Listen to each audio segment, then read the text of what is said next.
विजय कुमार बंधु, केंद्र सरकार तो ओपीएस देने के मूड में है नहीं। जी बिल्कुल, और अच्छी बात है कि प्रवक्ता महोदय ने बहुत अच्छी बात स्पष्ट कर दिया कि हम ओपीएस नहीं देना चाहते हैं और यही बात देश का कर्मचारी सुनना चाहता है। एनपीएस में वो सुधार नहीं चाहता है, ये बात बिल्कुल क्लियर कर लें, क्योंकि एनपीएस पेंशन व्यवस्था नहीं है, वो स्कीम है और स्कीमों का इतना बंटर बाट है। भी उत्तर प्रदेश की मैं बात करूं, हर जिलों में एनपीएस का पैसा कौन ले जा रहा है, कहां ले जा रहा है, कहां लगा दे रहा है, कुछ अता पता नहीं है। उस पैसे का ना कोई माई बाप नहीं है। इसीलिए देश का 1 करोड़ जो एनपीएस कर्मचारी है वो हूबहू पुरानी पेंशन चाहता है। अब केंद्र सरकार के मान लीजिए पार्टी के प्रवक्ता ने सीधे क्लियर कर दिया कि ओपीएस नहीं देना चाहते हैं, तो अब कर्मचारी तय करेगा, ओपीएस नहीं देगा, हमें क्या करना है वो हम तय करेंगे। नहीं तो फिर अमित शाह ने आज जो कहा, विजय बंधु, अच्छी बात है। और ये बात जो अमित शाह ने कहा आज ओपीएस पर हमने कमेटी बनाई, तो क्या कंफ्यूजन वाले स्टेट ऑफ माइंड में दिख रही है कि भारतीय जनता पार्टी? नहीं, गृह मंत्री साहब ने जो बात कही वो बिल्कुल क्लियर कही है कि हमने एनपीएस में सुधार के लिए कमेटी बनाई है और सुधार वही आएगा। सुधार कितना आता है, क्या आता है, वो कमेटी तय करेगी। और हम सब पूरे देश का कर्मचारी सुधार के लिए आंदोलन ही कर। 1 अक्टूबर की रैली आपने देखी होगी और वो स्वप्रेरित थी। देश का कोई कोना नहीं बचा था जहां से लोग उसके डिमांड के लिए ना आए हों। हमने किताबों में पढ़ा था कि कन्याकुमारी से कश्मीर तक भारत एक है।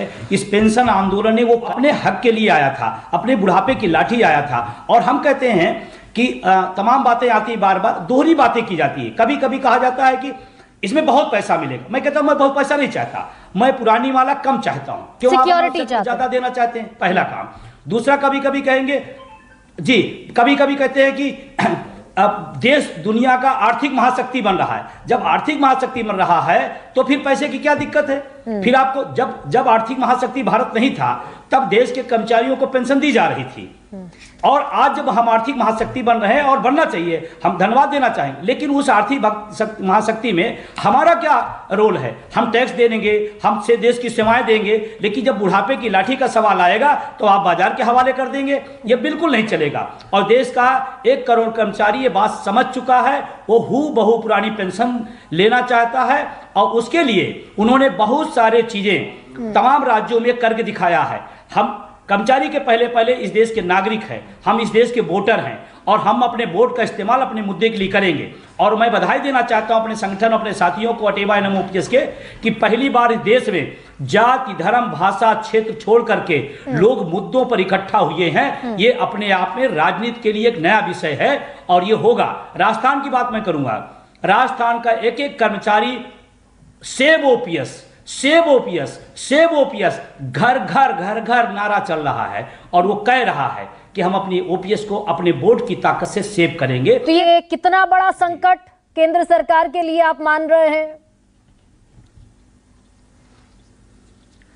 मैं तो कहता हूं केंद्र सरकार ऐलान कर दे, हम सब स्वागत करेंगे, पुरानी पेंशन लागू कर दे। वो संकट क्यों पैदा करना चाहते हैं? और सच बताएं, 1 करोड़ लोग हैं, 5 एक घर में 5 वोट है, 5 वोट सीधा 5 करोड़ वोट इस ओपीएस के पक्ष में खड़ा होगा। ये कन्याकुमारी से कश्मीर तय करेगा। और संकट की बात नहीं है, हम अपने मुद्दे के लिए वोट करते हैं।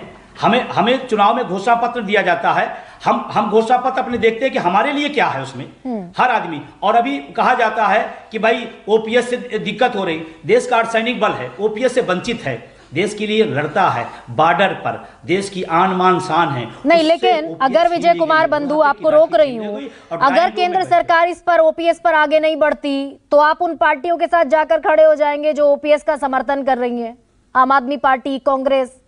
जी, लोकतंत्र में क्या होता है, जो मुद्दे की बात करेगा उसके साथ स्वाभाविक रूप से लोगों का रुचि रहेगी। और हमारा तो अभियान चल रहा है, vote for OPS, vote for OPS का अभियान पूरे देश के अंदर चल रहा है। हिमाचल में आपने देखा होगा, आपने बहुत बड़ा परिणाम वहां पर आपने देखा होगा और लोगों ने करके दिखाया। हाँ, कभी कभी गलतफहमी में लोग हो जाते हैं, हमारी संख्या कम होती है तो लोग सोचते हैं कि क्या होगा। अभी जैसे प्रवक्ता महोदय ने कहा कि हमारे पास और सारे विषय हैं, ठीक है, आपके लिए और विषय होगा, लेकिन मेरे लिए जीवन मरण का प्रश्न है पुरानी पेंशन। और इस देश के में हमने सेवाएं दी, हम वहां काम करते हैं जो देश में योगदान होता है। जहां ओपीएस वहां वोट। जी बिल्कुल, बिल्कुल स्पष्ट, बिल्कुल। तो दोस्तों आपने देखा कि किस प्रकार से सरकार यह बोल रही है कि सरकार पुरानी पेंशन देने के चक्कर में नहीं है। दोस्तों जो एनपीएस है, एनपीएस के 20 वर्षों के संघर्ष के बाद एनपीएस में सुधार के लिए दोस्तों कमेटी बनाया गया और उस कमेटी के रिपोर्ट के बाद यूपीएस लाया गया। लेकिन दोस्तों यह यूपीएस का भी पूरे देश में बड़े स्तर से विरोध प्रदर्शन हो रहा है।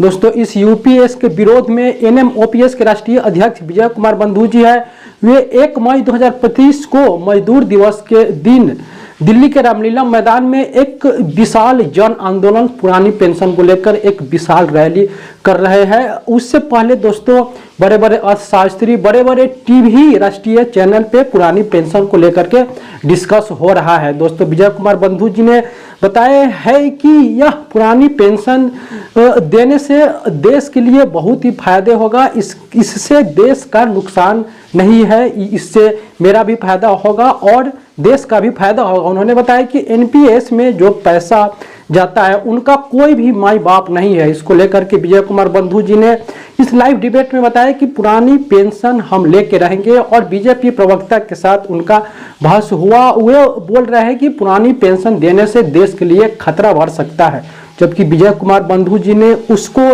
डिबेट में जवाब दिया कि पुरानी पेंशन जो कर्मचारी है 40 साल तक अपनी सेवा देते हैं, उसके बाद वे पेंशन मांगते हैं, जबकि नेता विधायक एक दिन के लिए बन गया तो भी उसको जिंदगी भर के लिए पेंशन मिलता है। तो विजय कुमार बंधु जी ने बताया कि यह तो शुरुआत है, हाल फिलहाल में दोस्तों ब्लैक डे मनाया गया और ब्लैक डे में भी बहुत ही अच्छा रिस्पांस रहा है। सभी कर्मचारियों ने बढ़ चढ़ के इस ब्लैक डे को सफल बनाया। दोस्तों आने वाले समय में इससे भी बड़ी रैली एनएमओपीएस के बैनर तले होने वाले हैं।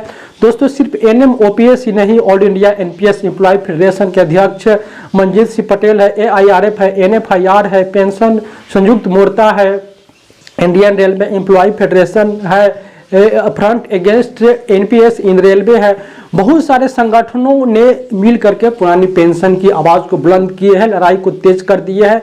आने वाले समय में 1 मई 2025 को दिल्ली के जंतर मंतर पे सभी संगठन को लेकर के एक संयुक्त महारैली होने वाली है। दोस्तों इस रैली में लगभग 2 लाख से अधिक जो एनपीएस भोगी कर्मचारी है वह इसमें पहुंचने वाली है। पिछले बार भी दोस्तों 1 अक्टूबर को रैली हुआ था, उसमें भी बहुत सारे कर्मचारी दिल्ली के रामलीला मैदान में पहुंचे थे। इस बार भी दोस्तों उससे भी विशाल रैली एनएमओपीएस के बैनर तले सभी संगठन के द्वारा किया जा रहा है। उससे पहले सरकार को टेंशन हो चुकी है ब्लैक डे को लेकर के, 1 मई 2025 को रैली को लेकर के। तो दोस्तों आने वाले समय में जरूर पुरानी पेंशन सभी कर्मचारियों के लिए लागू किया जाएगा। विजय कुमार बंधु जी पिछले 20 वर्षों से संघर्ष कर रहे हैं और बंधु जी बता रहे हैं कि जब 20 वर्षों के एक लंबा संघर्ष के बाद हम एनपीएस में सुधार करवा सकते हैं तो आने वाले समय में हम यूपीएस में भी सुधार करवा करके हूबहू सभी कर्मचारियों को हम पुरानी पेंशन